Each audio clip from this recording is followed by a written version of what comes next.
Vamos lá. Gente, então muitíssimo boa noite aí para vocês oficialmente, né? Espero que todo mundo esteja bem.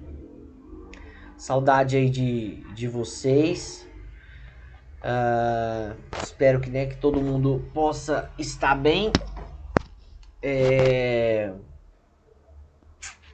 Ontem, né, foi feriado, ontem nós não tivemos nossa aula de TGP, mas hoje nós temos nossa aula de Direitos Humanos, né? Então vamos lá, então vamos relembrar aqui o que a gente viu. Desculpa, gente. Rapaz, bateu um sono aqui, você tem noção não. Vamos lá. Vamos retomar o nosso conteúdo que a gente começou a ver a aula passada e aí hoje a gente continua desenvolvendo, beleza? Vamos lá então, gente. A aula passada a gente terminou, a gente encerrou falando sobre as características dos direitos humanos, certo? A gente falou sobre as características dos direitos humanos, falamos em relação aos direitos humanos sobre duas características. Falamos em relação à historicidade e falamos em relação à universalidade. Em relação à historicidade, nós falamos que os direitos humanos eles são históricos, né? Porque eles foram evoluindo ao longo do tempo. Os direitos humanos eles foram se formando, os direitos humanos eles foram sendo desenvolvidos ao longo do tempo. E os direitos humanos eles foram sendo construídos, eles foram se desenvolvendo a partir de vários eventos e vários feitos históricos, né? A partir de várias conquistas, a partir de manifestações, através de movimentos, através de lutas e através de vários eventos históricos que foram acontecendo. E a partir dessa evolução, a partir desse desenvolvimento, a gente percebe que os direitos humanos eles são históricos, ou seja, eles foram surgindo ao longo do tempo. Ou seja, os direitos humanos eles foram sendo construídos continuamente. E aí, por último, nós falamos sobre a universalidade. Nós falamos que os direitos humanos eles são universais. Falamos que os direitos humanos eles são universais porque eles abrangem, eles são inerentes a toda e qualquer pessoa. Os direitos humanos eles são universais porque eles são estendidos a todo ser humano, a toda pessoa humana, independentemente de raça, independente de cor, independente de religião, independente de sexo. Os direitos humanos eles são extensíveis a todas as pessoas, ou seja, a todo mundo. Beleza. Nós encerramos e terminamos a nossa matéria, a aula passada, falando justamente sobre a universalidade dos direitos humanos e falando que os direitos humanos eles são universais. Beleza. O que é importante a gente falar em relação aos direitos humanos? O que é importante a gente continuar mencionando? A gente encerrou a aula passada falando que foi a partir da Declaração Universal dos Direitos Humanos de 1948 que os direitos humanos eles passaram a ser tratados em documentos internacionais, e foi a partir dessa Declaração Universal dos Direitos Humanos que os direitos humanos eles passaram a ser estendidos a todas as pessoas, passaram a ser previstos, né, para todo mundo, ou seja, para todo e qualquer país. E eu queria continuar falando um pouquinho da Declaração Universal dos Direitos Humanos e abrir um parênteses aqui justamente para falar do seguinte. Antes da Declaração Universal dos Direitos Humanos, nós tínhamos uma proteção apenas nacional dos direitos humanos. Antes da Declaração Universal dos Direitos Humanos, os direitos humanos eles eram previstos apenas internamente, dentro de cada país, ou seja, cada país ele cuidava e protegia os direitos humanos dos seus cidadãos. Ou seja, isso sendo feito de maneira interna, ou seja, de maneira nacional. Mas a partir do surgimento da Declaração Universal dos Direitos Humanos, os direitos humanos eles passam a ser internacionalizados. A Declaração Universal dos Direitos Humanos é um marco histórico para a internacionalização dos direitos humanos. Queria que vocês soubessem isso. A Declaração Universal dos Direitos Humanos ela é um marco histórico para a internacionalização dos direitos humanos. É a partir da Declaração Universal dos direitos humanos que os direitos humanos eles passam a ser previstos num plano internacional, ou seja, num plano global. Ou seja, a partir da Declaração Universal dos Direitos Humanos, um outro sistema de proteção é criado. Antigamente existia o sistema nacional, o sistema interno de proteção dos direitos humanos. Com a Declaração Universal dos Direitos Humanos, surge e passa a existir um sistema internacional, um sistema global de proteção dos direitos humanos, que é a ONU, que é a Organização das Nações Unidas, que passa a proteger internacionalmente os direitos humanos dos indivíduos. Ou seja, a partir da Declaração Universal dos Direitos Humanos, o que acontece? Fica superado o paradigma nacional de proteção dos direitos humanos, ou seja, o sistema nacional de proteção dos direitos humanos ele passa a ser superado e passa a surgir um sistema de proteção compartilhado dos direitos humanos. Aparece a chamada proteção compartilhada dos direitos humanos. Ou seja, essa proteção dos direitos humanos, essa proteção dos direitos humanos, ela passa a existir não só a nível interno, não só a nível nacional, mas também a nível internacional, beleza? Bacana, vamos continuar aqui. Ainda nesse sentido de universalidade, tá? Ainda nesse sentido de universalidade dos direitos humanos, que eu queria que vocês soubessem. Existe uma parcela da doutrina, tá? Existe uma parcela da doutrina que entende que os direitos humanos eles não ficam restritos, existe uma parcela da doutrina que diz que os direitos humanos eles não são inerentes a todo mundo.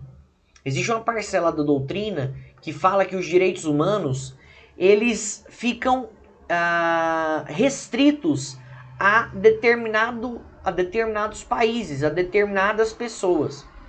Justamente pelo fato de eles considerarem que os direitos humanos eles não são universais. Pelo fato deles considerarem que os direitos humanos eles não são extensíveis a todo mundo. Não são direitos humanos universais a todo mundo. Pelo contrário, eles entendem que, na verdade, existe uma ocidentalização dos direitos humanos. Como assim uma ocidentalização dos direitos humanos? Eles consideram, tá? Essa parte da doutrina entende que os direitos humanos que são extensíveis às pessoas, na verdade, são direitos que surgem do Ocidente. Eles entendem que os direitos humanos, como a gente entende hoje, eles são provenientes do Ocidente.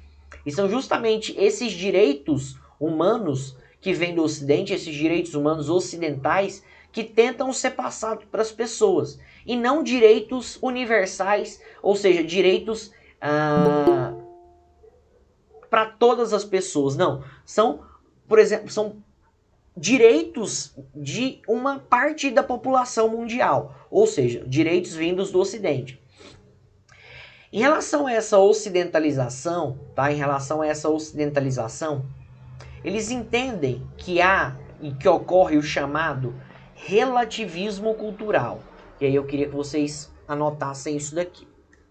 Eles entendem essa parcela da doutrina, esses estudiosos,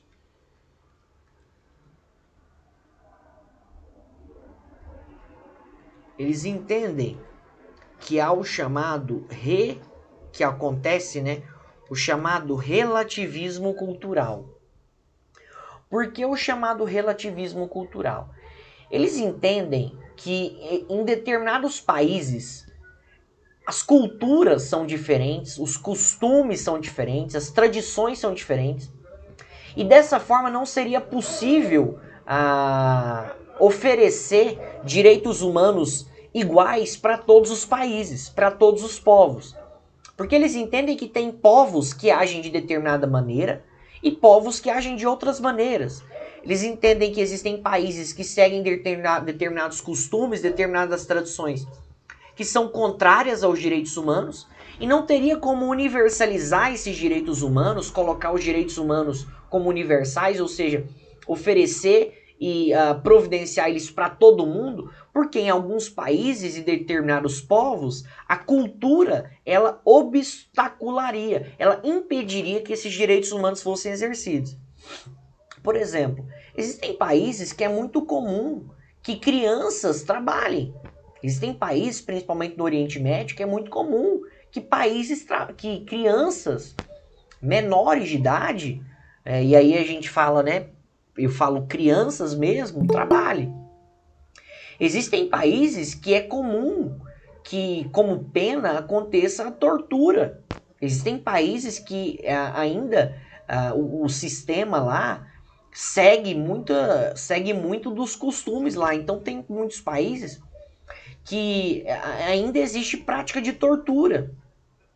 Na Índia, por exemplo, como que a gente vai falar em saúde se na Índia eles banham, né, as pessoas nos rios totalmente infectados, totalmente contaminados?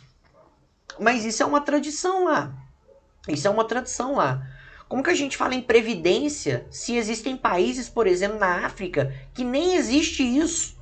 Como que a gente fala de trabalho nas melhores condições se existem países que o trabalho ele é totalmente braçal? O trabalho não tem nenhum tipo de regulamentação.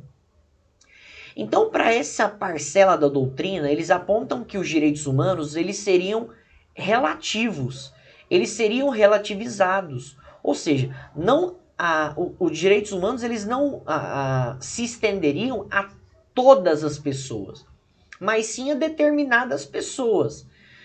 Justamente porque a cultura, as tradições, os costumes de determinados povos, de determinados países, impediria o acesso de todas as pessoas a estes direitos humanos.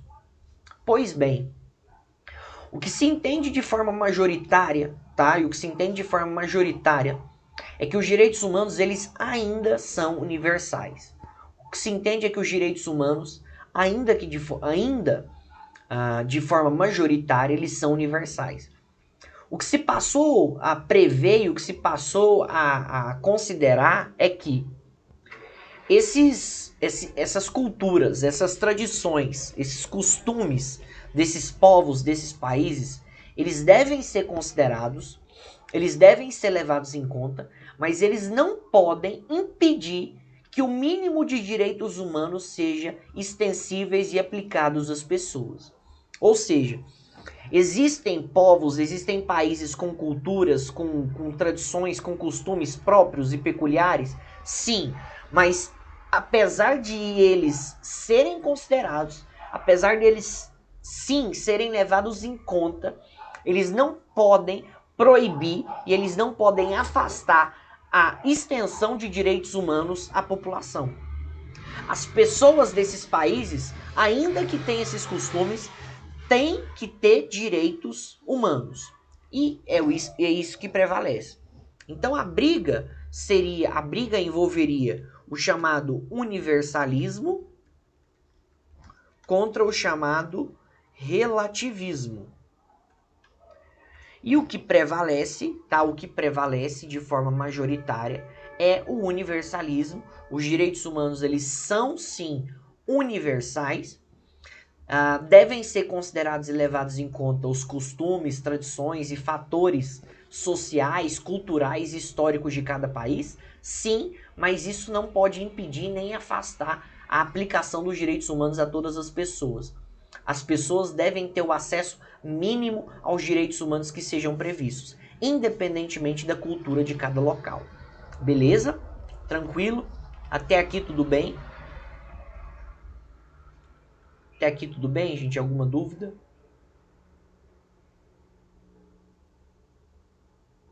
Tudo ok. Tudo bem? Então, beleza, então. Vamos lá. Ainda dentro de universalismo, tá? Ainda dentro de universalismo dos direitos humanos, universalidade dos direitos humanos, nós vamos falar sobre o chamado jus cogens. Vou chamar sobre o chamado jus cogens. O que é o jus cogens? Quando a gente fala em jus cogens, eu queria que vocês entendessem que jus cogens é o grupo ou conjunto de direitos e obrigações que devem ser reconhecidos e extensíveis a toda pessoa, independentemente de previsão em tratado internacional. Então, ius cogens, tá? A pronúncia é ius cogens, é o grupo, é o conjunto de direitos e obrigações inerentes a toda pessoa, independentemente da existência de qualquer tipo de tratado internacional. Ou seja, esse ius cogens é um grupo de direitos que ele faz parte da natureza da pessoa. Esse ius cogens é um grupo de direitos que ele é inerente à natureza da pessoa. Esse ius cogens é um grupo de direitos que é reconhecido por cada país, independentemente da previsão em tratado internacional. Esse ius cogens, ela é uma norma, significa ou é uma norma imperativa, tá? Uma norma imperativa de direito internacional reconhecida por todos os países, tá? Reconhecida por todos os países, reconhecida por vários, né, países, sendo que as normas ius cogens não podem ser revogadas. Esse ius cogens são normas que nascem a partir da existência da pessoa humana. Esse ius cogens são normas de direito internacional que surgem a partir do nascimento de qualquer pessoa humana. Essas normas ius cogens, elas basicamente são não são uma característica, é um qualificativo dos direitos humanos. Os direitos humanos são considerados ius cogens. São considerados ius cogens. O que significa então que os direitos humanos são ius cogens? Significa que os direitos humanos, na verdade, eles são normas, eles são direitos que existem a partir da existência natural das pessoas. Os direitos humanos são normas, são direitos provenientes, tá? Provenientes da existência da pessoa natural, independentemente da previsão de tratado internacional. Ou seja, esse ius cogens são normas, são direitos que são previstos no plano internacional, que são reconhecidas por todo o país, sendo que devem ser aplicadas de maneira obrigatória, sendo que a sua aplicação necessariamente deve ser reconhecida por cada país. E não podem, tá? E não podem ser revogadas.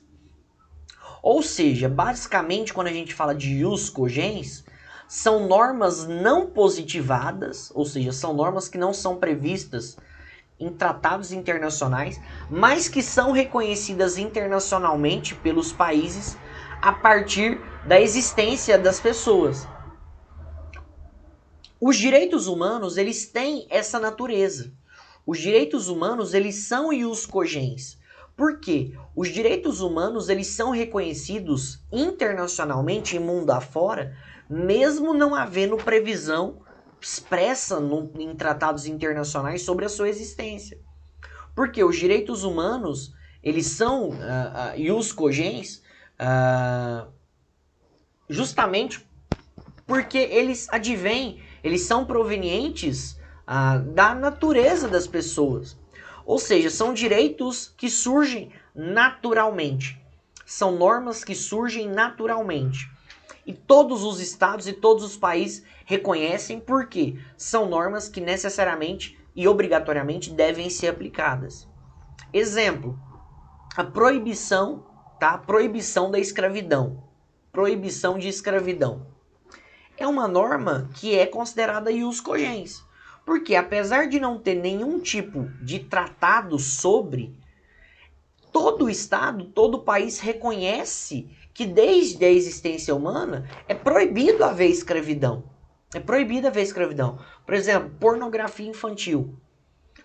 Não existe a previsão expressa em um tratado específico, mas todo país reconhece e todo país busca proibir. Exemplo, vedação e proibição ao racismo. Proibição ao racismo. Outra situação. Não são previstos em tratados específicos internacionais, mas todo o país reconhece e é obrigatória a sua prática. Perdão, é obrigatório o seu exercício, né, desse direito, ou seja, a proibição do racismo. Todos os países devem acatar, todos os países devem seguir. E isso é inerente à pessoa humana. E os direitos humanos, eles são considerados ius cogens, eles têm esse qualificativo de ius cogens, beleza? Vamos lá. Eu queria falar com vocês agora sobre outras características dos direitos humanos. Queria falar com vocês de outras características dos direitos humanos que os direitos humanos eles possuem. Primeira característica que eu queria falar com vocês em relação aos direitos humanos é a chamada indivisibilidade, tá? Então vou colocar aqui, indivisibilidade. Indivisibilidade.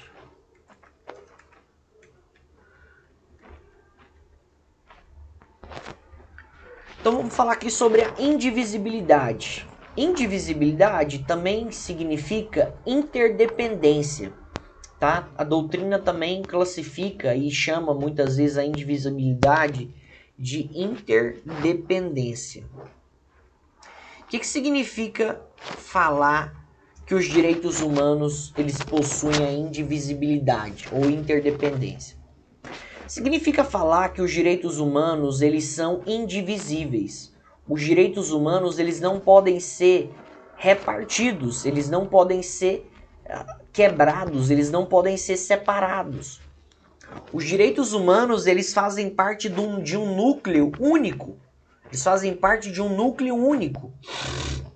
Ou seja, os direitos humanos eles têm a chamada unicidade, ou seja, os direitos humanos eles são unidos, tá? Eles são unidos.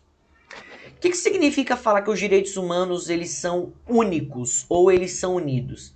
Significa falar que não tem como oferecer um direito humano isolado do outro. Significa falar que não tem como repartir isoladamente os direitos humanos. Ou se oferece todos os direitos humanos, ou não se oferece nenhum.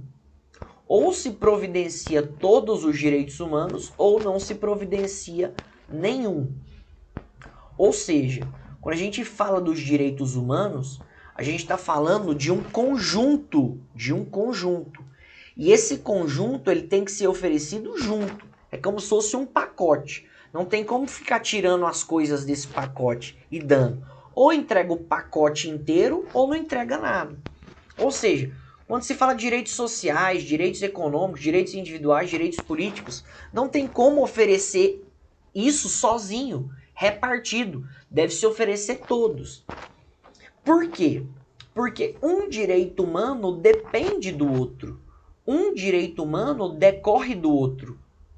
Por exemplo, não tem como eu separar o direito à locomoção do direito ao habeas corpus.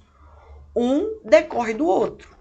Não tem como eu separar o direito à vida do direito à saúde. Para eu ter direito à vida, eu preciso ter direito à saúde.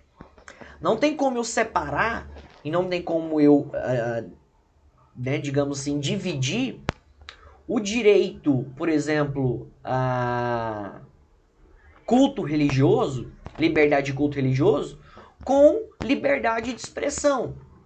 Por quê?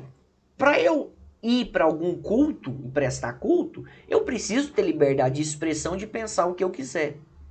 Ou seja, um direito decorre do outro, um direito depende do outro.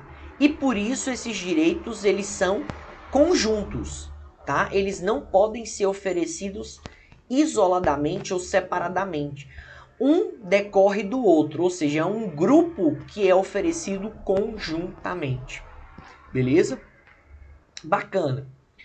Ainda dentro dessa indivisibilidade, existe uma crítica que é feita por um professor. Existe um cara chamado James Nichol, que ele diz o seguinte: ele critica essa chamada indivisibilidade e ele diz que essa indivisibilidade pode até existir, mas ela não valeria para os países subdesenvolvidos. Esse James Nickel, ele diz que a indivisibilidade ela não ocorre nos países subdesenvolvidos, nos países em desenvolvimento. Porque ele considera que nos países subdesenvolvidos, nos países em desenvolvimento, não dá para se oferecer e não dá para se providenciar todos os direitos humanos.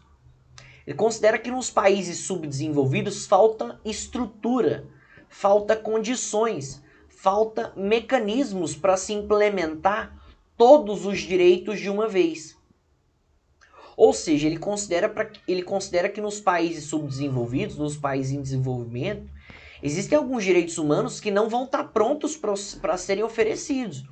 Direito ao saneamento básico, direito, por exemplo, à saúde, direitos econômicos. Ou seja, ele entende que vai ter uma dificuldade de implementação dos direitos humanos como um grupo, né, como um conjunto nesses países subdesenvolvidos. Ele até faz uma parábola que é bastante interessante, que ele diz o seguinte: olha, quando você tira partes da ponte, quando você vai tirando as partes da ponte, a ponte cai, realmente. Mas não se é obrigado a construir a ponte de uma vez só. Não é obrigatório construir uma ponte com uma peça única. Você pode construir a ponte primeiro por um lado, depois você faz a base, depois você faz a estrutura, depois você faz o acabamento. Ou seja, ele diz que os direitos humanos em determinados países eles têm que ser oferecidos de pouco em pouco, até que o país tenha condições ideais para que todos sejam exercidos. Crítica feita e pontuada, essa crítica dele, apesar de existir e guardar uma coerência, não é majoritária, ou seja, ainda prevalece que os direitos humanos eles são indivisíveis. Ainda prevalece que os direitos humanos eles são únicos. Ainda prevalece que os direitos humanos eles são interdependentes, tá? Ainda prevalece. Ou seja, apesar de existir essa crítica, apesar de existir esse pensamento contrário, não é o que prevalece. Os direitos humanos ainda são considerados indivisíveis, ainda são considerados interdependentes, beleza? Beleza, vamos continuar aqui. Aqui nós vamos falar agora sobre outra característica dos direitos humanos, que é em relação à normatividade indiscutível.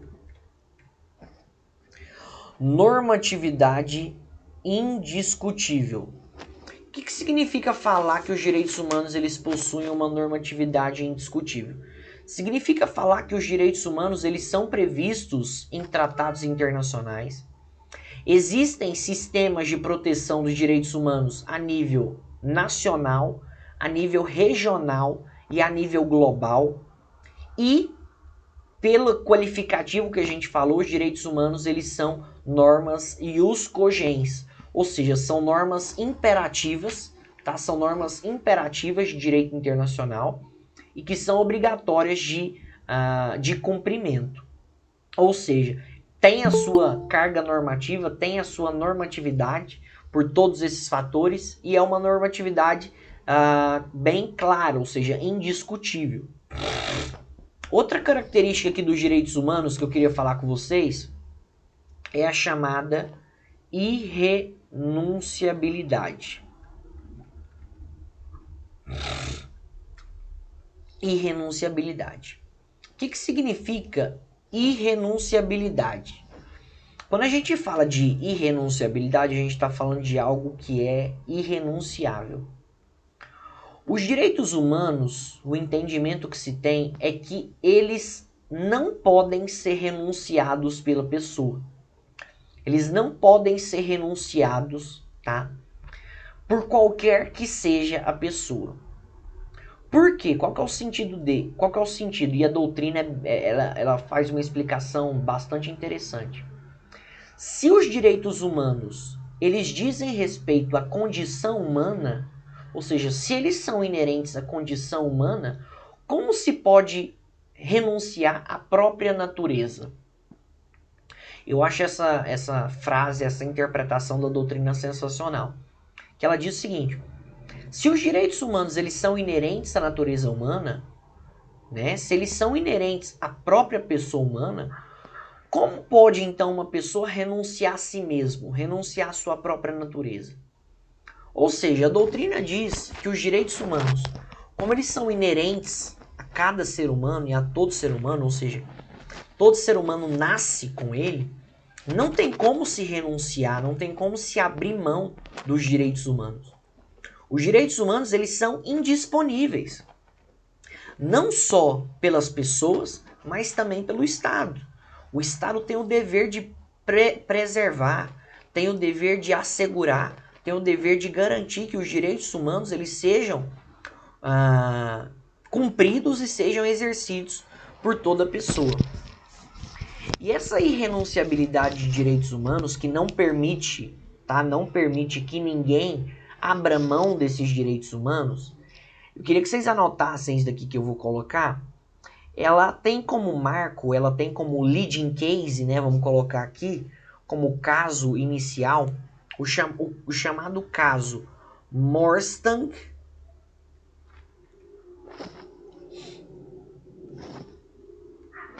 Deixa eu só ver o que é aqui, gente. Caso Morsank sur Orge. Caso Morsank sur Orge. Tá? Queria que vocês anotassem que é realmente bastante importante. Caso Morsank sur Orge. O que é esse caso Morsank sur Orge? Foi um caso que aconteceu lá na França e serviu e serve ainda como paradigma aí para essa irrenunciabilidade. Saúde. Saca só o caso que eu vou falar aqui para vocês que motivou essa irrenunciabilidade. Na França, era prática comum, no início do século XX, nas festividades, que as pessoas elas atirassem anões. Elas atirassem anões. Anão, sabe anão? Anãozinho mesmo. Pessoas menores mesmo. Era comum na França que as pessoas, elas, nas festividades, elas atirassem anões. Faziam lançamento de anões. Era uma parte da festividade, o pessoal achava que isso era divertido. Então o que o pessoal fazia? Eles pegavam anões, colocavam colchões no chão e faziam uma competição de lançamento de anões. Pegavam um anãozinho, jogavam. Pegavam o anãozinho, jogava o anãozinho. Quem jogasse mais longe ganhava. Beleza.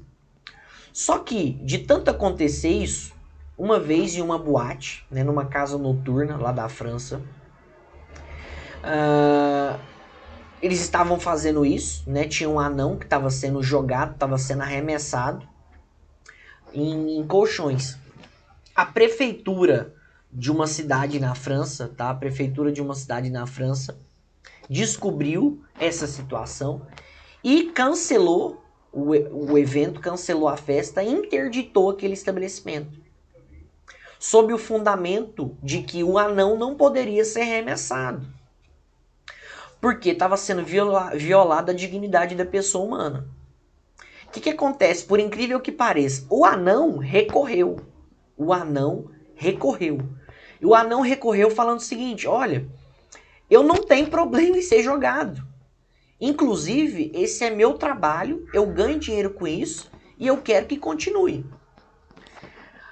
A França, então, a prefeitura da França recorreu, né, ao Conselho de Estado da França, e esse caso foi até o Comitê de Direitos Humanos da ONU. Qual que foi a decisão? Que mesmo que o anão não quisesse o seu direito à dignidade da pessoa humana, mesmo que o anão não quisesse exercer a sua dignidade da pessoa humana e quisesse ser jogado daquela forma, o direito humano dele, a dignidade da pessoa humana, não poderia ser renunciado. Ele não poderia abrir mão do seu direito à dignidade da pessoa humana. E era dever da prefeitura, no caso, era dever do Estado francês, preservar e garantir isso. Ou seja, ainda que o anão quisesse ser jogado e ser arremessado, ele não poderia abrir mão do seu direito à dignidade da pessoa humana, porque isso era inerente a ele. Ou seja, ele tanto não poderia abrir mão do seu direito à dignidade da pessoa humana, que o Estado francês era responsável por garantir essa dignidade da pessoa humana.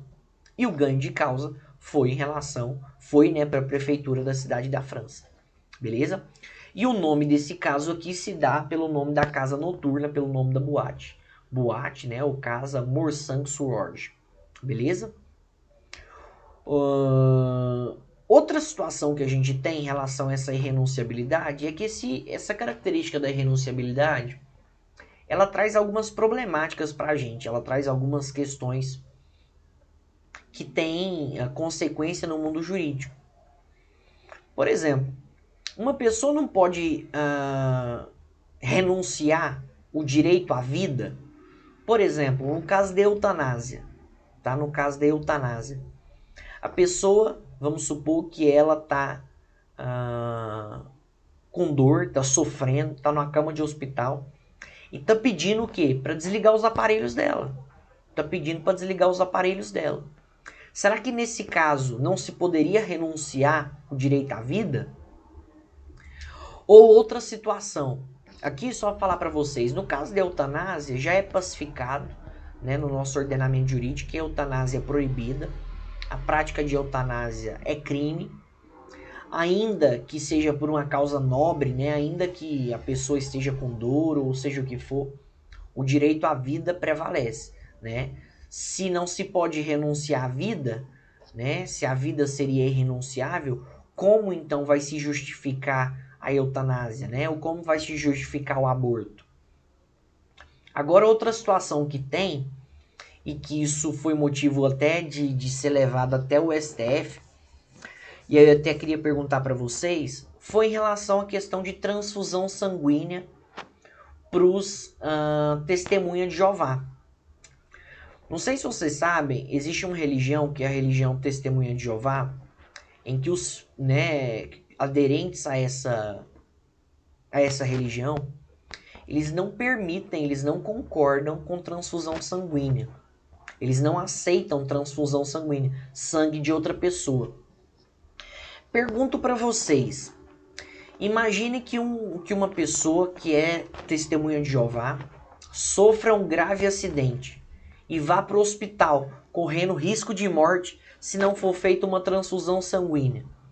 O que vocês acham? Deve-se fazer transfusão sanguínea e preservar a vida, ou não deve-se fazer transfusão sanguínea e se preservar o direito à liberdade religiosa? O que vocês acham?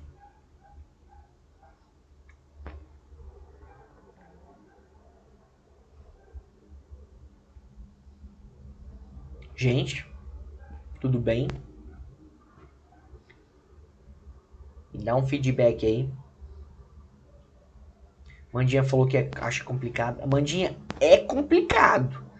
É complicado mesmo. Por isso que chegou até o STF. Vanessinha falou que o direito à vida prevalece.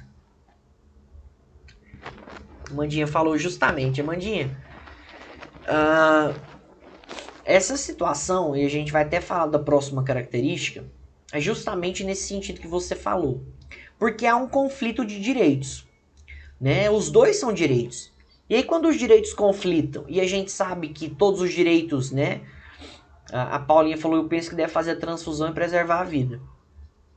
A gente sabe que, como regra geral, não existe um direito superior ao outro, né? Como regra geral, os direitos, eles são iguais, né? Estão no mesmo patamar.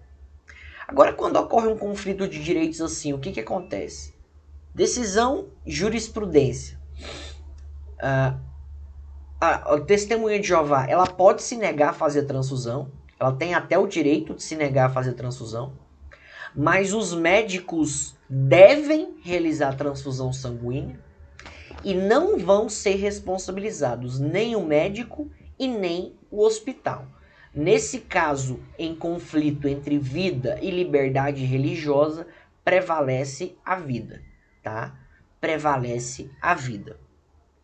Decisões recentes, tá? Inclusive do TRF, nesse sentido, tá? A vida prevalece em relação à liberdade religiosa.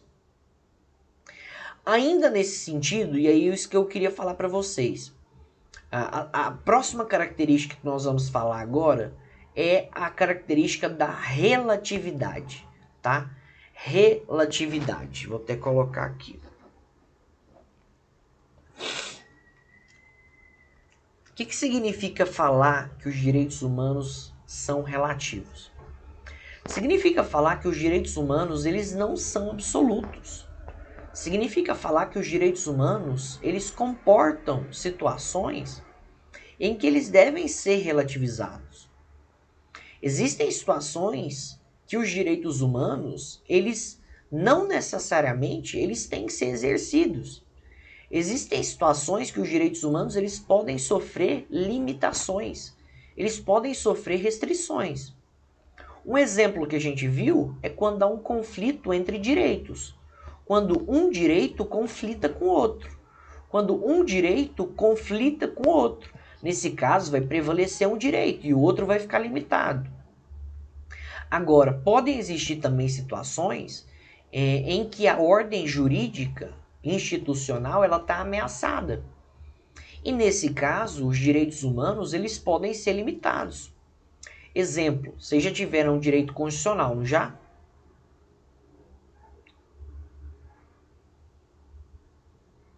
Vocês já tiveram um direito constitucional, gente? Sim. Então vocês devem ter visto sobre estado de defesa e estado de sítio.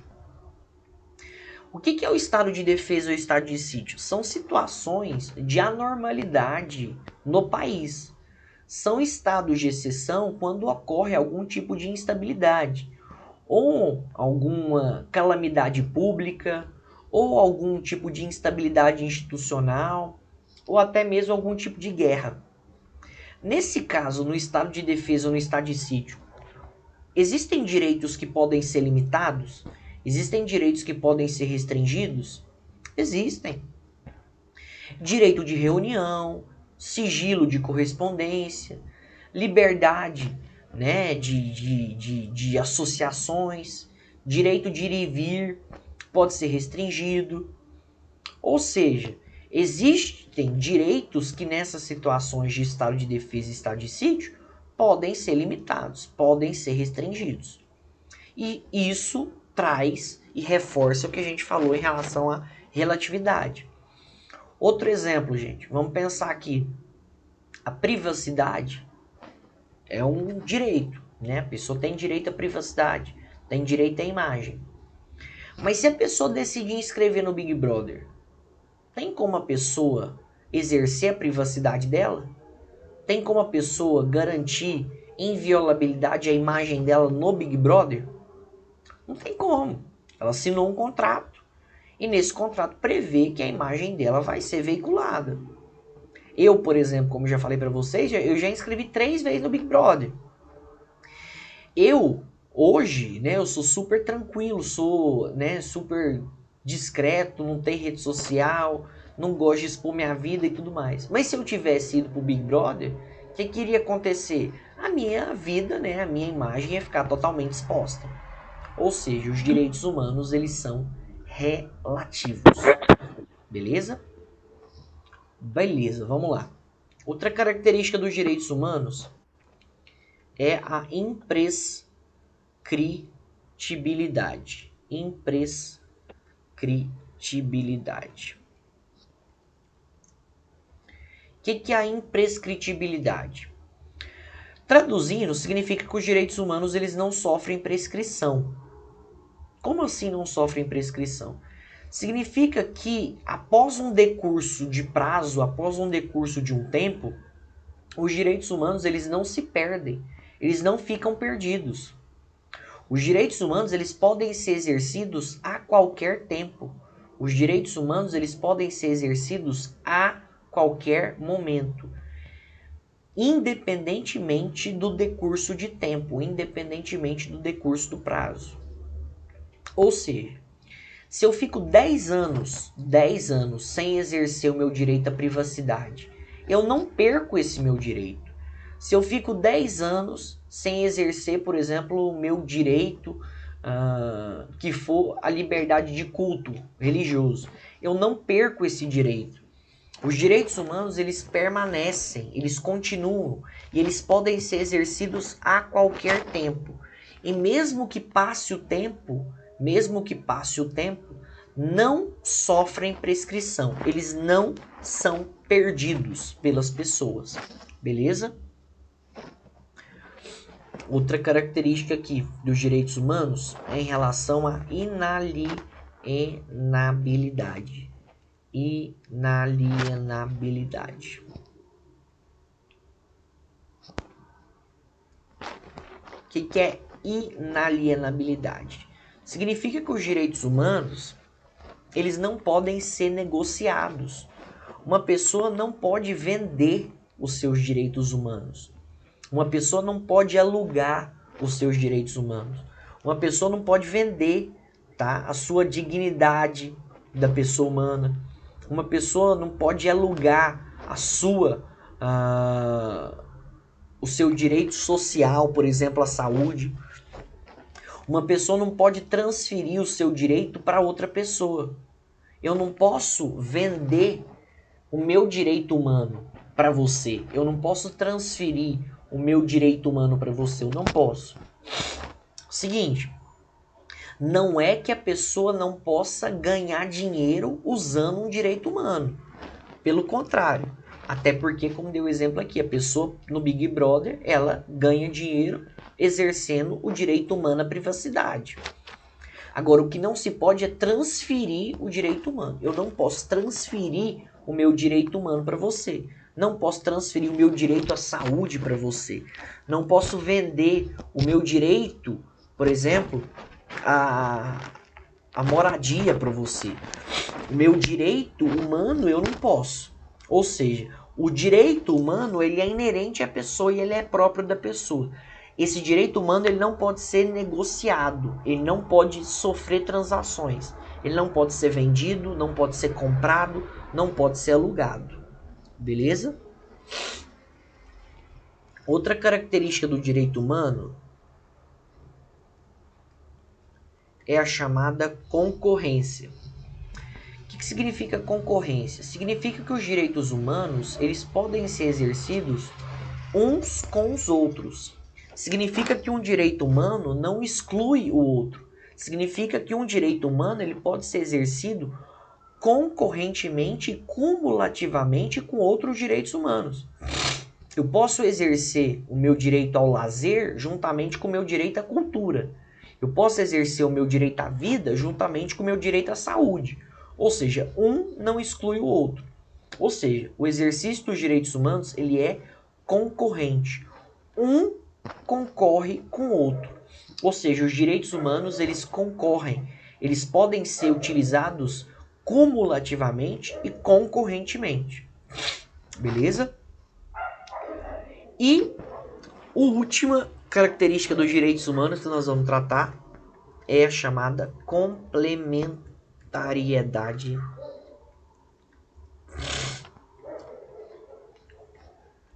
solidária. Essa característica aqui, complementariedade solidária, ela decorre e ela advém principalmente do princípio da indivisibilidade e do princípio da universalidade. O princípio da complementariedade, ele diz que um direito humano complementa o outro. Os direitos humanos, eles devem ser vistos como um só, eles devem ser vistos como um todo, sendo que um direito complementa e agrega no outro. Os direitos humanos, isoladamente, eles são fracos, mas juntos eles são fortes. Ou seja, significa dizer que um direito humano ele agrega, ele complementa, ele soma em outro. E juntos que eles representam essa totalidade em um só. Beleza? Gente, o que eu queria falar com vocês? Primeiro, tem alguma dúvida? Até aqui tá ok? Algum questionamento? Ok, professor. O que eu queria falar com vocês? Vocês topam da gente fazer alguns exercícios? Eu tenho alguns exercícios aqui que eu separei aqui num site que eu assino. Vocês topam da gente fazer alguns exercícios? 5 minutinhos? Pode ser? Então, beleza.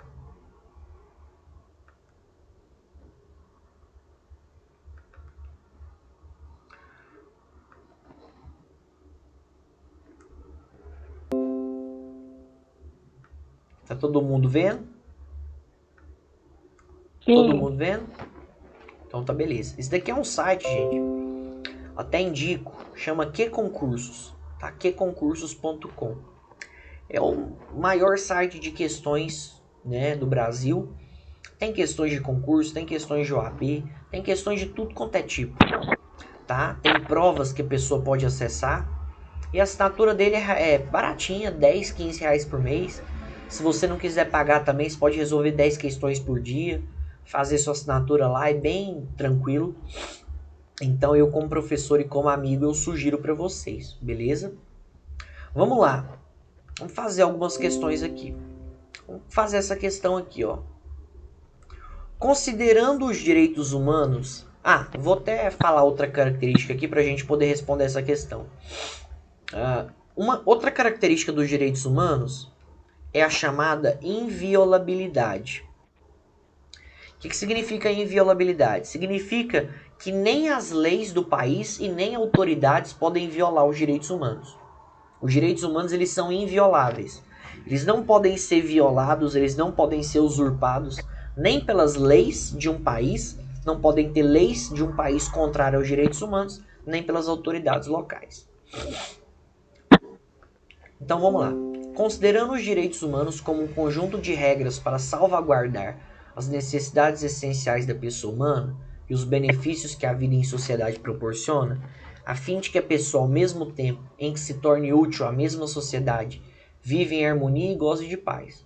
Sobre algumas características dos direitos humanos, é incorreto afirmar: universalidade. Os direitos fundamentais aplicam-se a todos os indivíduos, independentemente de nacionalidade, sexo, raça, credo ou convicção político-filosófica. Inviolabilidade. Nenhuma lei infraconstitucional, nem tampouco autoridade alguma, pode desrespeitar os direitos fundamentais de outrem, sob pena de responsabilização civil, administrativa e criminal. Letra C. Complementariedade. Os direitos humanos fundamentais não devem ser interpretados isoladamente, mas sim de forma conjunta para sua plena realização. Letra D. Nenhuma das alternativas. O que vocês acham?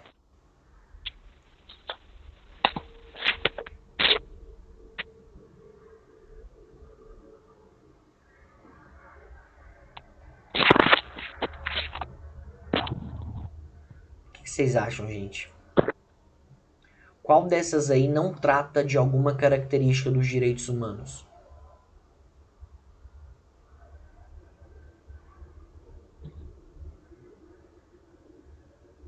Vamos lá. Universalidade é característica dos direitos humanos? Universalidade?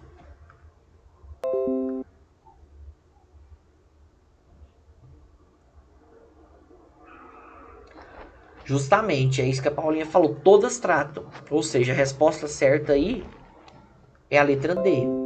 Porque todas as outras tratam de alguma característica dos direitos humanos, viu? Isso aí que o Vitão falou. Resposta correta aqui é a letra B, letra D de dado. Vamos lá, essa é uma questão de uma matéria que a gente viu na nossa segunda aula, vê se vocês lembram. Trata assim, ó. Perdão. A eficácia horizontal dos direitos humanos se caracteriza por ser aquela aplicável nas relações entre particulares, poderes públicos, estados soberanos, organizações internacionais, poder públicos particulares.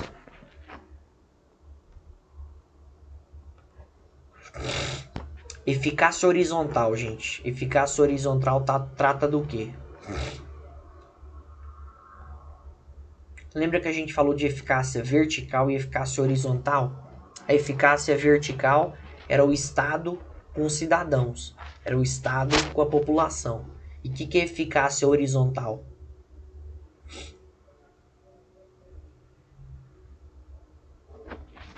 Justamente. Isso que a Vanessinha falou aí. Letra A. Beleza? Letra A. A relação entre particulares. Tá? Eficácia horizontal é a relação entre particulares.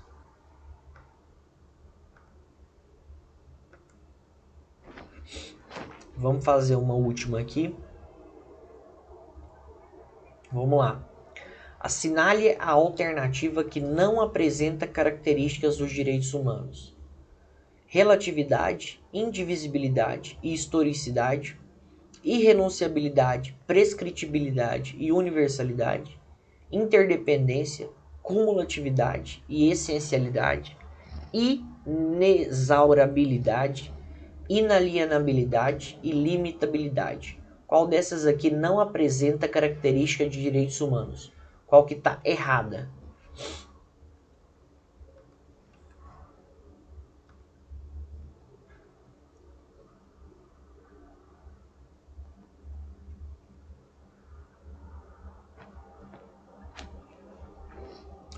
Ó, o Vitão falou que a D é o seguinte. A D, vamos lá. Limitabilidade é... Limitabilidade é a mesma coisa que relatividade. Inalienabilidade, a gente viu que é. Inexaurabilidade é a mesma coisa que imprescritibilidade, tá? Eles só mudaram o nome. Mas inexaurabilidade é inesgotável, a mesma coisa que imprescritibilidade. Interdependência é, cumulatividade é a mesma coisa que concorrência é, essencialidade também. Relatividade sim, indivisibilidade, historicidade. A letra B é a que está errada, por quê? Porque fala da chamada prescritibilidade. E a gente sabe que os direitos humanos, eles são imprescritíveis. Beleza? Resposta, então, aí, correta, a letra B de bola. Beleza? Gente, então é isso aí. Beleza? Tranquilo? Até perguntar para vocês, o que vocês acham da gente fazer pelo menos uns 3, 5 exercícios em todo final de aula? Vocês se importam? Acham tranquilo? É? Então tá beleza, então. Até pra gente dar uma dinâmica também. Dar uma revisada, né, também. Beleza, gente? Gente, então é isso. Fiquem com Deus. Deus abençoe. Ótima semana aí pra vocês. Que Deus possa abençoar. Jesus possa continuar iluminando, manifestando a graça, o amor e a misericórdia dele aí nas nossas vidas. Tá bom? Gente, valeu demais. Tamo junto. Qualquer coisa, tô à disposição. Tá bom? Fica com Deus. Deus abençoe. Abração. Com Deus.